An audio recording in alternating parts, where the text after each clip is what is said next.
முருகா. என் அன்பு பிள்ளையை, நீ நேசிக்கின்ற உறவு இப்போது உன்னை பற்றி என்ன நினைக்கின்றார் என்று நான் கூறட்டுமா? அதை சொன்னால் உன்னால் தாங்கிக் கொள்ள முடியுமா பிள்ளையே? நான் உனக்காக சொல்கின்றேன், நீ கேள். நீ நேசிக்கின்ற உறவை ஒரு நாளும் நீ காயப்படுத்த கூடாது. அவர்களை இழிவாகவும் நீ பேசாதே. அவர்கள் ஏதேனும் தவறு புரிந்தால் மன்னித்து ஏற்றுக்கொள்.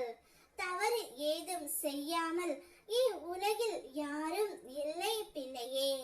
அவ்வாறு உன்னால் மன்னிக்க முடியவில்லை என்றால் நீ மௌனமாக விலகி வந்துவிடு, அல்லது மௌனமாகவே இருந்து விடு. உன் மௌனமே அவர்களுக்கான தண்டனை என்பதை நீ உன்னுடைய மனதில் வைத்துக்கொள். அதை விட்டு நீ அவர்களை குறை கூறாதே பிள்ளையே. அவர்களை இகழ்வாகவும் நிகழ்ந்து பேசாதே. நீ நேசிக்கின்ற உறவு உன்னை பற்றி உயர்வாகத்தான் எண்ணிக்கொண்டு இருக்கின்றது.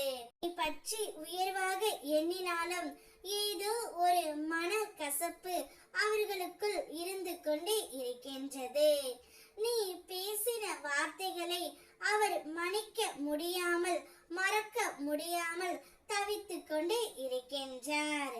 சில நேரத்தில் கோபம் வந்தாலும் அதை அவர் உன்னிடம் வெளிக்காட்டுவது இல்லை. சில சமயங்களில் சற்று கூடுதலாக கோபம் வரும் நீ பேசிய வார்த்தைகளால். ஆனால் அதை பெரிதுபடுத்தாமல் விட்டு கொடுத்து அனுசரித்து பழகி சென்று விடுகின்றார். நீ நேசிக்கின்ற உறவை ஒரு நாளும் நீ காயப்படுத்தி விடாதே தங்கமே. உன்மேல் கோபம் இருக்கின்றதை தவிர வெறுப்பு இல்லை. நிச்சயம் உன்னை பற்றி உயர்வாக எண்ணினாலும் கூடிய விரைவில் உன்னிடம் வந்து அதை கூறுவார். யாரும் யாருக்காகவும் அடிமையாக இருப்பது இல்லை. அனைவருமே இங்கு பாசத்திற்காகத்தான் ஏங்குகின்றார்கள். உன் மீது உண்மையான பாசம் வைத்த அந்த உறவை நீ எக்காரணம் கொண்டும் இழந்துவிடக் கூடாது.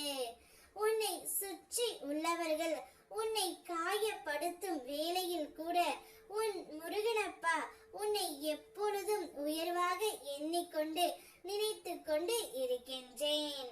நீ இப்பொழுது எல்லாம் என்னை நினைக்காமல் நீ நேசிக்கின்ற உறவை அதிகமாக நேசித்துக் கொண்டு இருக்கின்றாய். அவருடைய நினைவில்தான் நீ இப்பொழுது வாழ்ந்து கொண்டு இருக்கின்றாய்.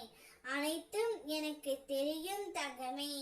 கூடிய விரைவில் அவர் தானாகவே மனம் மாறி உன்னிடம் வந்து வாழ்ந்தால் உன்னோடு மட்டும்தான் வாழ்வேன் என்று கூறுவார். அதுவரை சற்று பொறுமையாக இரு, நான் பார்த்து கொள்கின்றேன். ஓம் முருகா.